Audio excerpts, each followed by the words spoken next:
Setelah membantai kaum Werpen, Rio merasa dirinya sudah terbiasa dan mungkin akan melawannya lagi. Namun ditolak keras oleh Abel. Meskipun begitu, mereka sudah mendapatkan banyak sekali batu sihir dan cukup untuk ditukarkan. Abel pun bertanya di mana mereka sekarang. Karena sejauh ini hanya hamparan rumput yang terlihat. Rio malah berpikir kalau mereka ada di Debuhi. Namun Abel menyangkalnya dan berkata kalau kekaisaran Debuhi masih jauh ke utara. Abel masih belum mengerti mengapa dia membenci Debuhi. Rio berkata bukan dia membenci kekaisaran, namun dia hanya benci namanya saja. 僕は決して帝国を嫌っているわけではありません。僕が嫌っているのは帝国の名前です。 Rio lalu melihat sebuah jalan dari kejauhan yang membentang dari timur ke barat, selatan ke utara. Melihat jalan yang membentang dari timur ke barat membuat Abel merasakan sesuatu yang tidak asing. Dia pun melihat kembali ke arah gunung dan sepertinya mengetahui sesuatu. Abel lalu berkata kalau mereka mengikuti jalan itu mereka bisa sampai ke kota bernama Kailadi. おそらくあの街道を西に歩いていけばカイラディの町に着くはずだ。 Rio tidak sabar karena lelahnya perjalanan. Abel juga berkata kalau makanan di sana benar-benar enak. Mereka pun sampai ke sebuah restoran untuk makan. Abel membicarakan tentang serikat petualangan dan menyuruh Rio untuk mendaftar. Karena selain sebagai identitas, serikat petualang juga bisa membuat dirinya bebas dari biaya jika masuk ke kerajaan. Karena Abel harus membayar Rio dan berperan sebagai penjamin. Dia pun menjelaskan soal material yang akan dibeli oleh serikat juga dan bisa digunakan sebagai alkimia. Hal itu sepertinya membuat Rio tertarik pada alkimia. Tidak lama makanan pun datang. これは What the hell? Makanan Jepang ada di Ishikachu. Mungkin itu yang akan diucapkan Rio. Rio sendiri sudah tahu akan cerita reinkarnasi yang menciptakan Kare di dunia isekai. Namun dia tidak menyangka kalau ternyata Kare ada di depannya. でもそれは主人公が苦労に苦労を重ね、多くの時間をかけ、世界各地を歩き回ってようやく再現に成功するという。 Abel berkata kalau di kota Lun ada Kare juga dan itu membuat Rio semakin bersemangat. Setelah beristirahat dan kembali melanjutkan perjalanan, Rio masih saja membayangkan rasa dari Kare yang benar-benar enak. Rio berkata kalau pasti Abel menyembunyikan rahasia lainnya, contohnya seperti makanan manis yang dia sukai. Jadi dia harus memberitahu makanan penutup terbaik. Mereka pun melanjutkan perjalanan yang panjang. Hingga dari jauh terlihat sebuah kota bernama Lun. これは あれがルンの町だ。 Seorang penjaga di sana melihat Abel yang dikiranya sudah menghilang. Abel berkata kalau dia berhasil kembali berkat Rio. Di dalam kota, Abel berkata kalau mereka harus pergi ke serikat terlebih dahulu. Sekalian agar Rio bisa menaikkan peringkat registrasinya. Rio masih belum mengerti. Abel kembali menjelaskan kalau pada umumnya petualang akan memulai peringkatnya dari F. Namun jika mendapatkan dukungan dari petualang tingkat B atau lebih, peringkatnya bisa naik menjadi E atau D. Dan untuk masalah uang sepertinya Rio tidak perlu khawatir. Namun jika menjual sekaligus bisa merusak keuangan. Jadi mereka akan meminta solusi kepada ketua guild. Mereka pun masuk ke kantor guild dan saat mengetahui yang kembali adalah Abel. マジでアベルじゃねえか。おい、アベルが帰ってきたぞ。ただいま。 Orang-orang di sana langsung mengerumuninya. Rio yang melihat itu merasa senang dan dia pun keluar agar tidak mengganggu kesenangan mereka. Rio mencoba pergi dan baru saja beberapa langkah dia melihat seorang elf berparas cantik.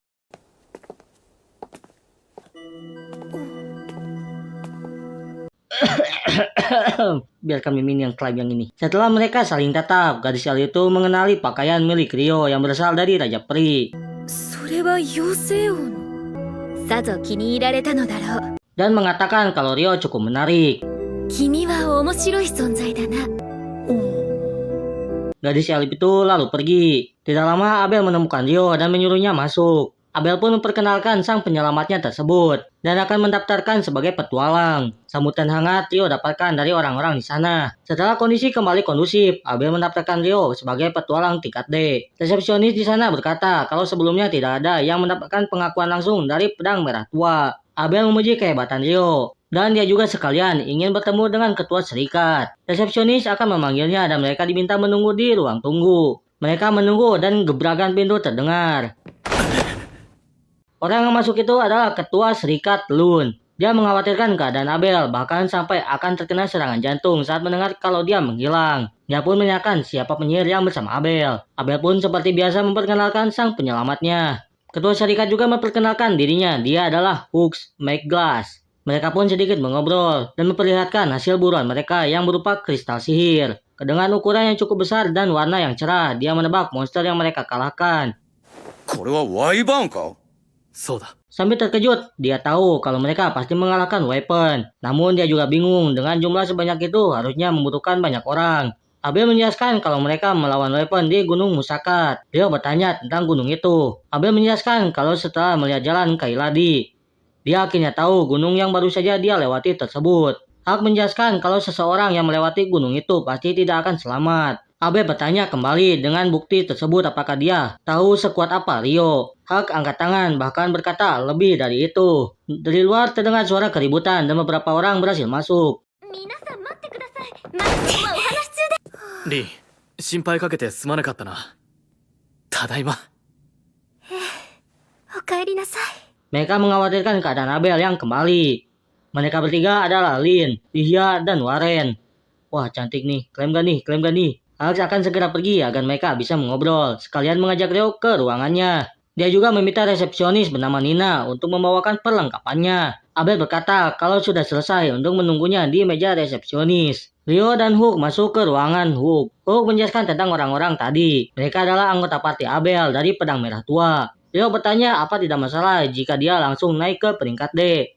Hook berkata kalau dia tahu Abel orang yang kuat, tapi dia juga tahu kalau dia tidak bisa mengalahkan Weapon itu sendirian. Yang artinya Rio cukup meyakinkan untuk masuk ke peringkat D. Nina datang membawa alat untuk mendapatkan Rio. Mereka pun mulai melakukan wawancara. Dari mulai nama dan sihir, serta selama 300 hari, Rio bisa tinggal di penginapan serikat. Nina juga membahas dungeon yang akan dilaksanakan setiap bulan berupa khusus pengenalan dungeon. Nina berkata kalau bulan ini akan dilaksanakan besok lusa. Singkat cerita, pendaftaran pun selesai dan tanda petualang milik Rio pun akhirnya ia dapatkan. 冒険者登録は終わりました。 Setelah kantor menjadi sepi, Hulk akan segera melaporkan kedatangan Abel kepada orang-orang. Rio dan Abel sedang berjalan-jalan di kota. Abel berniat membeli baju dan tongkat. Namun Rio berkata kalau dia tidak perlu tongkat dan kadang dia juga menggunakan pedang jika bertarung dalam jarak dekat. Abel terkejut karena dia bisa menggunakan pedang juga. Rio lalu menunjukkan pedang miliknya. Namun Abel mengira kalau itu adalah pisau. Sorenya Rio yang keluar dari tokonya berkata kalau di dunia barunya sama dengan yang ada di bumi dari waktu, hari, dan bulan. Bahkan sampai ukuran baju yang menggunakan sentimeter. おそらく過去に転生者か転移者による改変があったんだ。 Rio mengira kalau ini bukan kebetulan dan pasti ada yang terpanggil atau tereinkarnasi dan membuat perubahan besar. Abel yang keluar menyusul Rio berkata kalau malam ini akan ada yang spesial bagi Rio. Malamnya pesta pun dilaksanakan dari kepulangan Abel dan juga kedatangan Rio. 無事に帰ってきたアベルと 命の恩人の料理。 Malam pun mereka habiskan dengan bersenang-senang.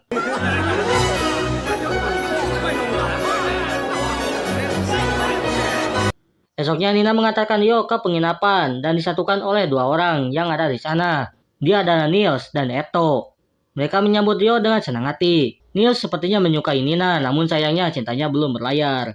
Tidak lama dari itu Nina kembali dan kedatangan satu tamu lagi. Dia juga kebetulan sedang mencari penginapan sebagai petualang. Dia adalah Amon.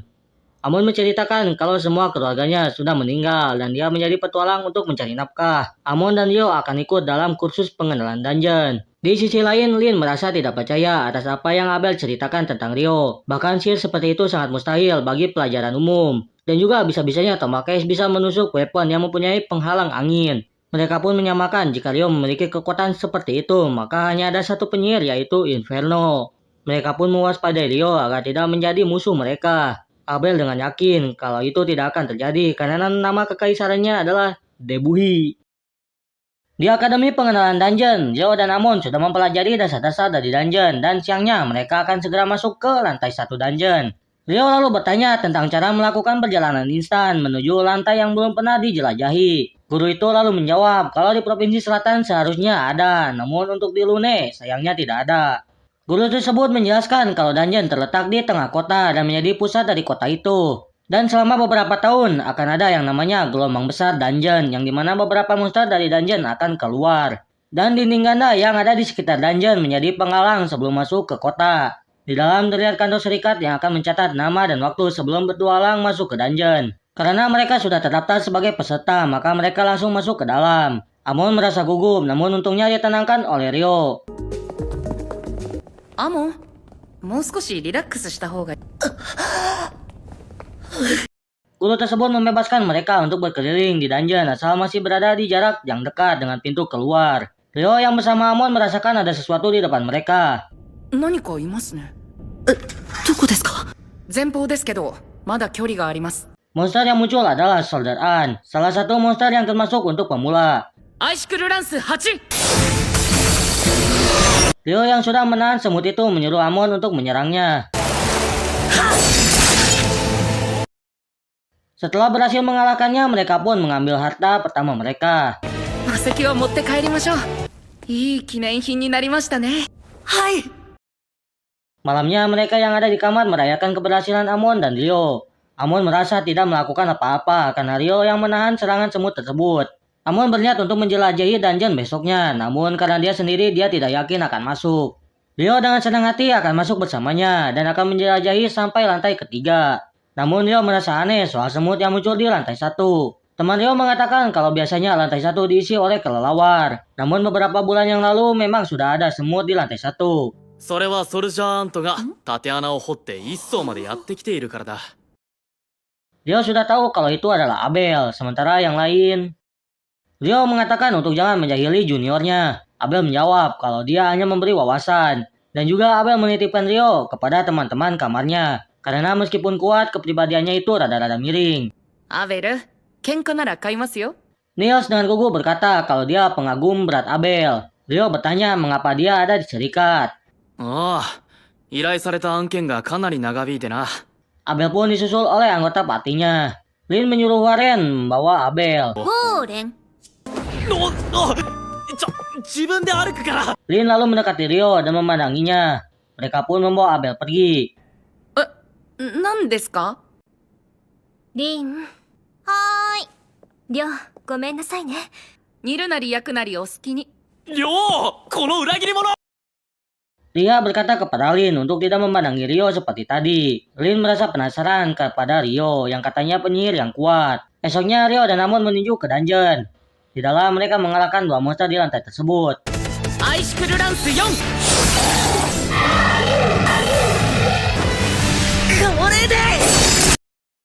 Setelah itu mereka beristirahat. Ryo mengatakan kalau gaya berpedang dari Amon mengingatkannya pada gaya milik Abel. Amon lalu berkata kalau di desanya dia dilatih oleh mantan petualang bernama Kero. Ryo percaya kalau Amon akan sehebat Abel nantinya. Amon berkata kalau Ryo cukup paham soal berpedang. 昔師匠に稽古をつけてもらっていたのですが。 Sebelum melanjutkan perjalanan, Ryo menyarankan agar Amon beristirahat dengan benar.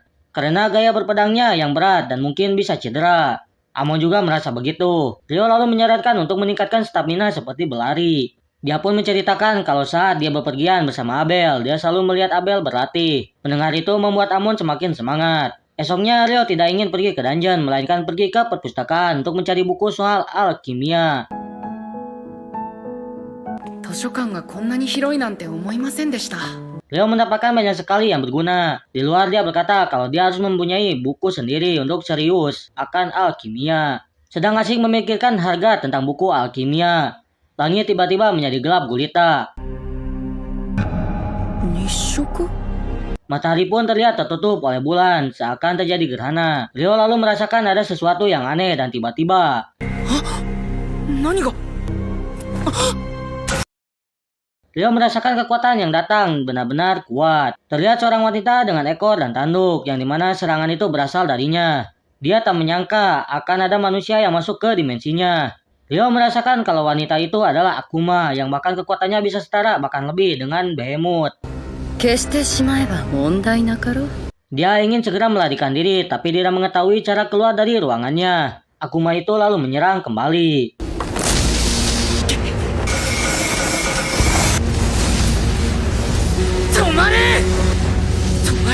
Ryo berusaha menahannya, namun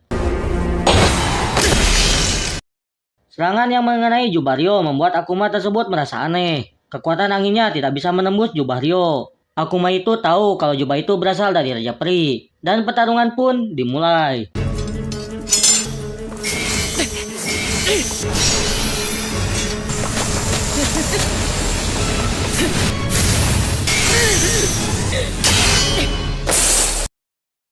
Serangan saling dilancarkan oleh kedua belah pihak.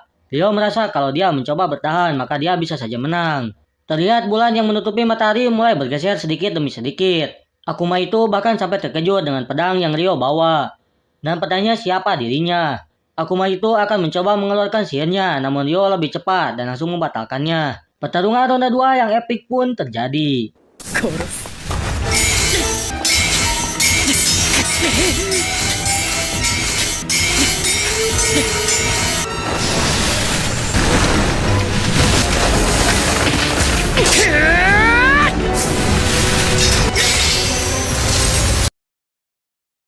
Ryo melihat kalau pemulihannya sangat cepat. Namun Ryo adalah orang yang pintar. Serangan lanjutan Ryo pun muncul dari langit dan...